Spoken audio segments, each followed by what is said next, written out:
Hi, Chenlu. I thought it would be quickest just to do a quick video for you. I'm not publishing this out. I'm just going to send you a link to it so you can take a look at it. But there's actually a couple really cool plugins. It's one of the great things about SketchUp that by itself it's kind of limited, but there are so many plugins, and hopefully I can show you all and you and your classmates some of those this semester as well. So I took a look at the PDF you sent me, and I just kind of mocked up. Okay, this is the edge of the building porch, and um, I was looking at the shape of your ramp, and I'm going to get as close as I can, but you'll get the idea here. So basically the first step is simply to draw the arcs in that you want. Now, before you do that, actually, what you can see here is this is a group and this is a group, even though it's just a ground plane. And that's important because the plugins are you're going to create the arcs, and then we're going to shear them, and then we're going to loft them into solid surfaces. And you'll see what all that means in a second. But you don't want that. It's easiest if those lines don't interact with the other geometry. So just make the base a group, anything else, and then you don't have to worry about it. And it should work pretty well. So this first one, I think in yours is basically kind of an arc that comes out to the side.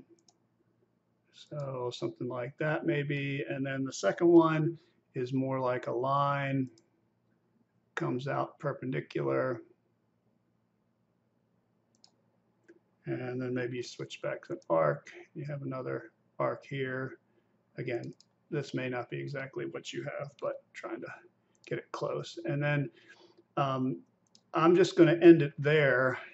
And this means that this will be all ramp. So if you wanted a flat area on top, you can extend that beyond here. So all you want to do is draw those arcs and line and arc segments that represent the curved part, the sloping part of the ramp. Then you can create the platform separately and connect them together in another step. So I've got these drawn now, but you can see this one's a single arc. That's great. These are in pieces. And so what you really want to do is weld those together, and that's one of the extensions that we used back when you were in the second year is just one called Weld. There's also a couple other plugins that you can get, and one of those, I'll talk about this in a second. One is this JHS power bar. So I'll leave this up for a second. You can jot that down if you want. That has something called Super Weld, which sometimes it's a little finicky, but it basically means that you can just click on a line segment and it will weld anything that's attached to that line segment, as opposed to the Weld plugin, which you have to manually go through and pick all the pieces. So this is actually the Super Weld is part of this power bar. It's got a whole bunch of different tools on it, which I haven't explored all of them, but it's free.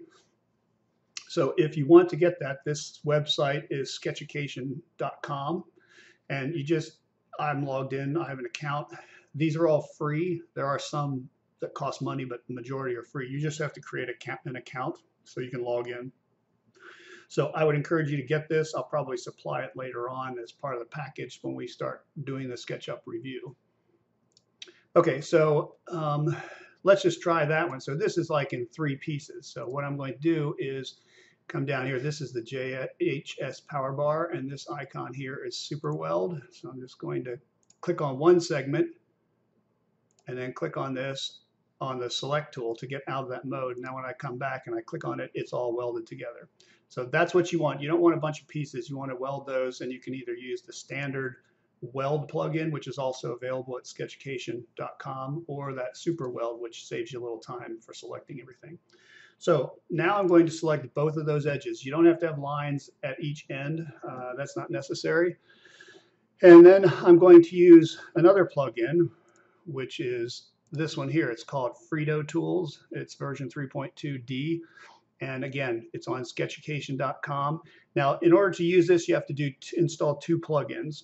And again, I don't know if these are supposed to be installed at school on the 4th floor computers, but I was checking it out yesterday, and some of them were and some of them weren't. But you can install them on those computers yourself, because the folder that it places it in is under your app data folder. It's not locked down.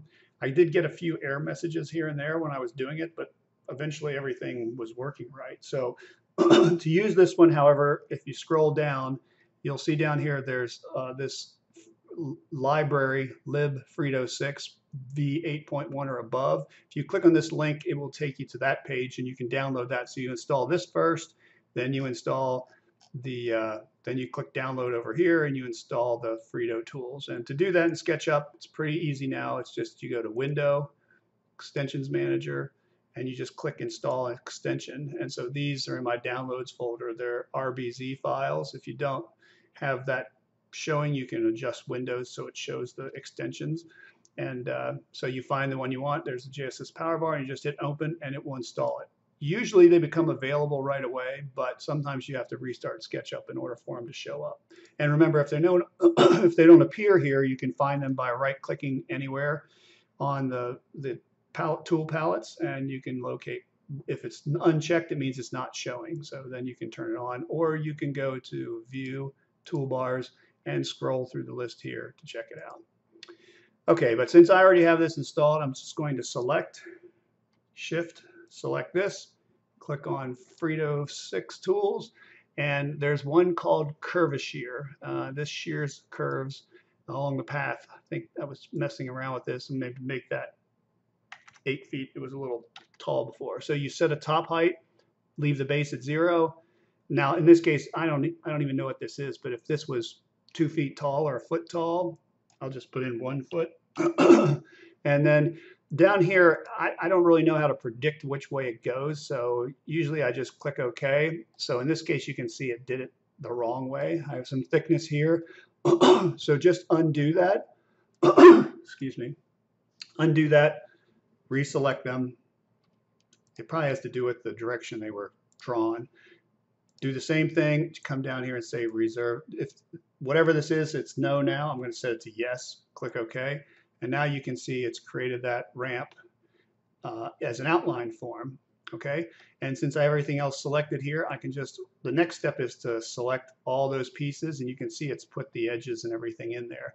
And then there's a third plugin called Aloft, and this is the toolbar that when you install that. I think that's available in Sketchucation as well. This third one is looks like a little tent. That's the one you click on. It takes that and puts a skin on it. And if I just click OK, and then back to my selection tool, now I've got that nice smooth curved ramp all the way across there. And then, like I said, if you wanted to add some other pieces to it, you can do that a couple ways. This is a group. I can come inside here, and this is all curved surfaces, so I'd have to get in there and unsmooth. You know, I could go hidden geometry, do unsoften. It's a little hard to see because I'm just right-clicking on it, unsoften.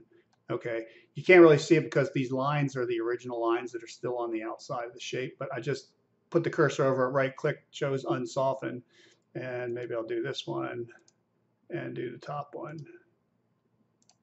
Okay, so now I've actually got a surface here, which I think if I use my push-pull tool, hit the control key, and then just drag that out.